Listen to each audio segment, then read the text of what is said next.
The Bitcoin space looks like it's basically falling apart right now, and it's all thanks to BIP-110. So I wanted to put this quick little video together for anyone trying to figure out what's going on. The BIP-110 debate is a fight between whether Bitcoin should stay laser focused as a money, which I think it should be, or allow non-monetary data to be stuffed into these blocks. The people are divided, they're calling each other names, insulting IQs. It's ugly and I do not like it. So I wanted to explain what's going on. For anybody out there who doesn't know, anybody that's new, or anybody like me who I used to just kind of avoid all this noise in Bitcoin. Back in 2014, Bitcoin Core built in a small data limit without bloating the chain. And in 2025, that data limit got lifted almost entirely, opening the door for much more data to be riding on these Bitcoin blocks. Think of inscriptions, NFTs, ordinals, and even more concerningly, illegal content. This isn't just a debate about collectibles or JPEGs. Researchers have actually found illicit images on the Bitcoin blockchain, and it's very concerning because,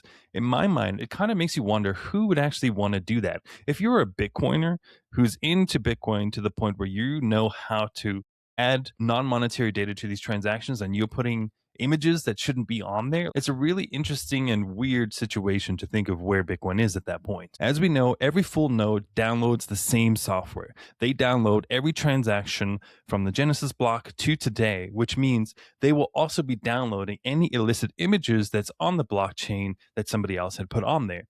That could potentially draw some questions or create some issues. We don't know what's going to happen in the future. If there's some sort of way for people to track these images, they're going to wonder why it's on your node in your home that you maybe didn't know was on there. So you're probably thinking, what's the big deal? Just change that limit back. It's a little more trickier than that, and I'm going to explain why. That data limit that was lifted in 2025, that was never done via a consensus network-wide vote. It was just a change made inside Bitcoin's general software, reviewed and merged by a handful of core maintainers, the same process used to make any other changes to code. And that's the fire that BIP-110 sets to put out. And I agree with it. I think that Bitcoin should be laser focused as a money, right? In the Bitcoin paper, Bitcoin is explained as a digital cash system, which is peer-to-peer. And here's where the fight all comes from. Bitcoin has no CEO, no boardroom that's behind doors that makes all these decisions. It has developers, thousands of nodes, mining operators. These are the people who make these decisions by deciding which software to run on their devices. And each one of them gets to decide. Now, here's the issue.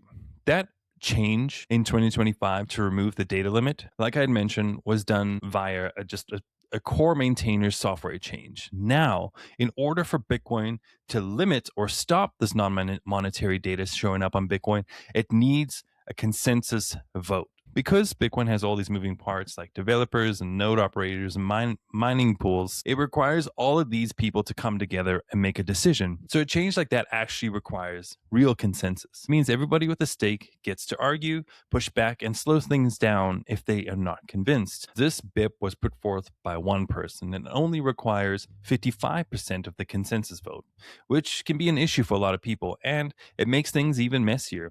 A lot of precedent discussions are going on, which was my original stance. And if you do want to know more, there's a video down below that I will link to, which kind of gives you a longer, more in-depth discussion of what happened here. The door that let this problem in never needed anyone's permission to open. Closing it is now turning out to be a whole lot harder. Let me know your thoughts on this BIP debate. It's been very interesting. I've learned a lot about Bitcoin during it. Like I said, there's a longer video pinned down below. If you're going to buy Bitcoin, send it to cold storage. Peace out.